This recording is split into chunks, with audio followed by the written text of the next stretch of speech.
Bonjour nobles frères et sœurs dans le Seigneur, que la grâce de Dieu demeure avec chacun d'entre nous au nom de Jésus. Merci, c'est venant.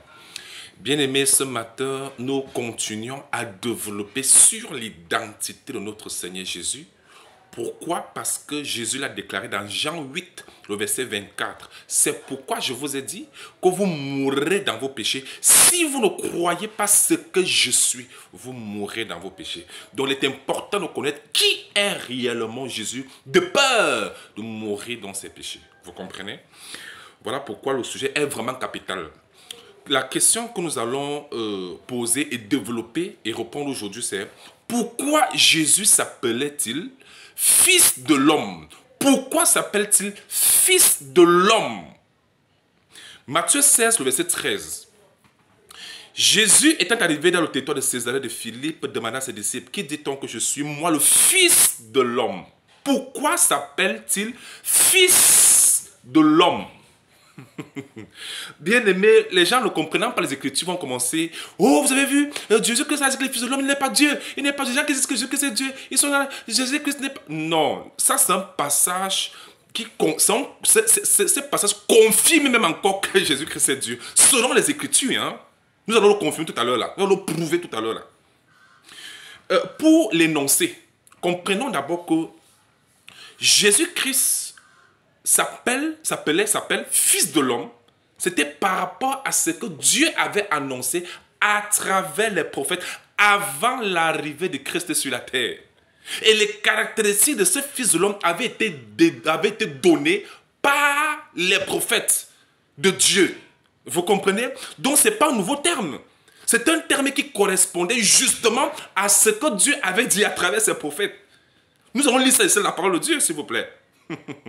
Très bien. Nous allons directement, nous touchons la chose directement. Nous prenons Daniel, chapitre 7. Nous lisons deux versets bibliques. Les versets 13 et 14. Daniel 7, 13 et 14. Voici l'homme de Dieu. Dieu va parler par Daniel. Il va montrer une vision à Daniel. Voici ce que Daniel reporte de cette vision qui vient de Dieu. Daniel 7, 13 à 14. Je regardais pendant mes visions nocturnes, voici sur les nuées des cieux arriva quelqu'un semblable à un fils de l'homme. Il s'avança vers l'ancien des jours et on le fit approcher de lui. 14. On lui donna la domination, la gloire et le règne, et tous les peuples, les nations et les hommes de toute langue le servirent. Sa domination est une domination éternelle qui ne passera point et son règne ne sera jamais détruit. Verset 13. Je regardais pendant mes visions nocturnes et voici sur les nuées des cieux arriva quelqu'un de semblable à un fils de l'homme. Il s'avança vers l'ancien des jours. C'est qui l'ancien des jours? C'est Dieu le Père assis sur le trône. Ce que vous ne comprenez pas, c'est que ce Père-là, ce Dieu-là, assis sur son trône, s'était dépouillé de lui-même. Comme un dédoublement, non? Il est sorti de lui-même. Et il a pris la forme d'un homme pour sauver l'humanité.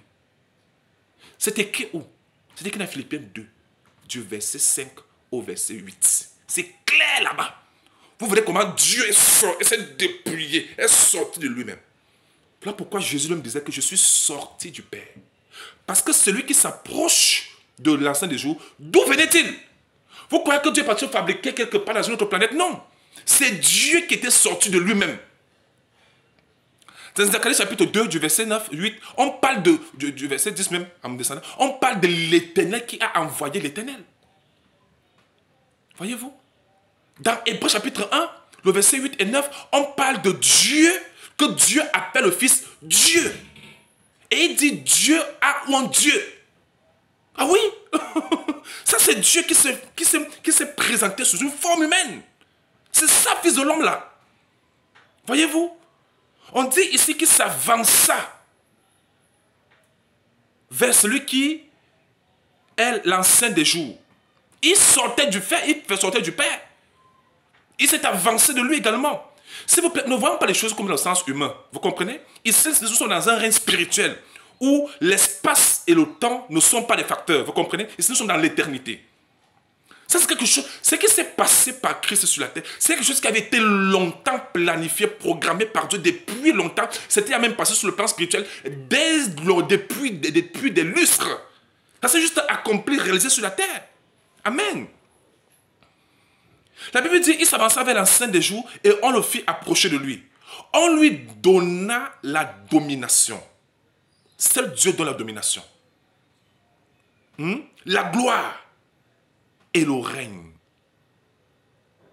Et tous les peuples, les nations et les hommes de toute langue le servirent.